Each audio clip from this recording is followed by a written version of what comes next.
Как са размазали тук хората всичките? Той е обелиск, където го виждаш.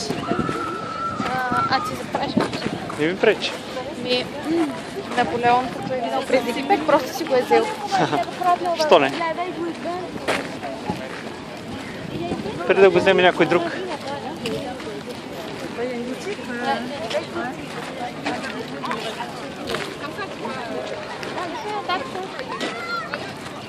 Ако ние бяхме родени преди Наполеон, можеше и да си го вземем, ама... Да, разминало му се. Има и късмет, че не сме били там. Това лимони и дървенца.